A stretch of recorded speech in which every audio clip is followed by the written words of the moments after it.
I will be reading Whoopi's Big Book of Manners, written by Whoopi Goldberg and pictures by Olo. Nobody wants to see your finger in your nose. But before we get to that, let's start with these special words. They're special because they're polite and too rarely heard. Don't forget to use them. Hello, thank you, no thank you, please, you're welcome, may I, excuse me. But forgetting to use these words is not as bad as interrupting. You're in the middle of a great story and your kitty cat decides to interrupt you with a loud meow. You say, oh, hello, nice kitty, and continue your story. But again, kitty interrupts. Meow. You say, nice kitty, and go on talking. Meow. You look at Kitty, annoyed because you were in the middle of a great story, and realize Kitty is holding a suitcase and a shovel.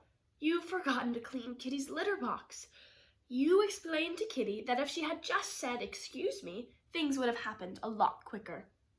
But interrupting is not as bad as forgetting to clean up after yourself. If you've just made a 9-layer double fudge marshmallow strawberry white cream cake and you used every pot in the kitchen and there is flour everywhere, do not touch the walls or go sit on the couch and watch TV. Clean up after yourself so you can enjoy the cake before you go to bed. Procrastinating does not help. But forgetting to clean up after yourself is not as bad as coughing or sneezing without covering your mouth. Just because you feel okay and you think everyone is healthy because they're taking their echinacea and they are bundled up on a cold days to protect themselves and you figure they won't get sick, cover your mouth anyway. But coughing or sneezing without covering your mouth is not as bad as forgetting to knock on a closed door. You never know if someone is doing an experiment or wrapping a birthday present, or maybe they just want to be alone. Some surprises you just do not want to know about. Knock on a closed door. But forgetting to knock on a closed door is not as bad as not saying you're sorry. Don't pretend you don't know what's going on when you see everybody looking at you, tapping their feet, rolling their eyes, breathing hard and heavy. Be brave. Ask the magic question, did I do something wrong? If you did, say, I'm sorry. But not saying you're sorry is not as bad as, well, lots of things, especially at the table. Don't wipe your mouth with your hands. If you don't have a napkin or tissue, use a shirt sleeve. Oh, wait, I take that back. Excuse yourself from the table and get a napkin. If you are eating creamed corn, oatmeal, peas, or mashed potatoes, do not use your hands. Unless you're an ogre. In most cases, ogres are exempt from having certain table manners. It's a cultural thing. Don't smack, chomp, or slurp at the table, unless you are from China. More on this later. Don't get into a burping contest, unless you are from Korea. More on that later too. Don't talk with food in your mouth, and don't lick your plate. But not having good table manners is not as bad phone manners. If you are the caller, always say your name, ask to speak to the person you're calling, and end the sentence with please. Here's an example. Hello, this is Azalea Christmas Bubble. May I speak to Odenda Finney, please? If the person you are calling is not at home or not available, say your name and number clearly and slowly, especially if it's on an answering machine, so that she can call you back. If you are the callee and the call is not for you, but for someone who is home and taking phone calls, say, would you please hold on? Go and get the person, your job is done. If the person is not home, say, Odenda is not at home, may I take a message? Write it down. You know you're not going to remember it. Thank them for calling, put the message where the person can find it, and go about your day or evening. But bad phone manners are not as bad cellular phone manners. Don't think Serena Williams would be happy at the Wimbledon or Tiger Woods would not roar at the Masters if he heard your cell phone ringing. These are the worst places to be on your cellular phone. In a car, at a church or a mosque or a temple, in a library, at a sporting event, in a restaurant. But having bad cellular phone manners is not as bad as rudeness at the movies or in the theater.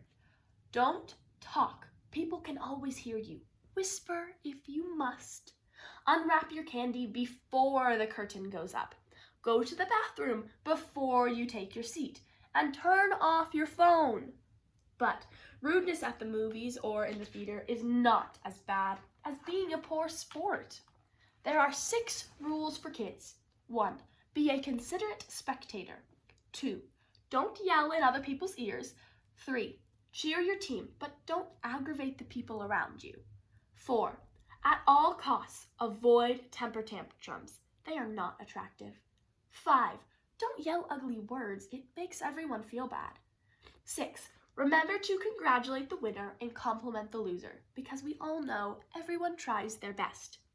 There is 1 rule for grown-ups. Don't yell at the coach because you think little Magilla is not getting enough playing time, or you think you can do a better job. If you can do a better job, go get a team of your own to coach so that parents can yell at you because you're not putting little Peony in the game. If you're a poor sport, your kid will be too. It's a vicious cycle, so somebody has to break it. But being a poor sport is not as bad as elevator rudeness. If you are in an elevator, even if you have never been in one before and the buttons are calling you, do not press all the buttons. Fight the urge. It could be one of the most difficult challenges in your life. Do not do it. When the elevator door opens, give people enough time to get off the elevator before you try to get on. Never put perfume or cologne on before entering an elevator or a plane. And don't leave a stinky air biscuit behind you anywhere. But elevator rudeness is not as bad as doing impolite things when you're in another country. Here are some good manners you should know about if you're traveling to other countries. In Asia, some people may bow instead of shaking hands. Suggestion: don't bow at the same time. You could knock each other out. In Sweden, people never speak with raised voices. Suggestion: be prepared to stand really close and always carry breath fresheners.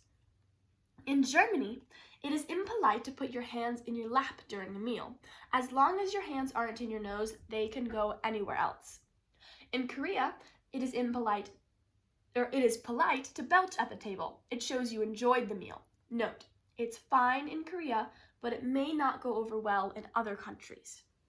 In China, slurping your soup is common and not impolite. Note, again, it's fine in China, but it's not so fine in most other places.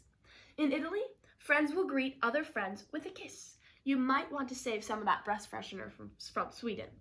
In Russia, if a woman whistles, it could be considered unladylike. So would chewing tobacco. In Japan, it is impolite to eat or drink something while walking down a street, except for cows who are exempt. But even doing all those impolite things in all those foreign countries is not as bad as... No, I can't say it. Really. I better not. It's just too icky. Okay, if you're going to make me, maybe.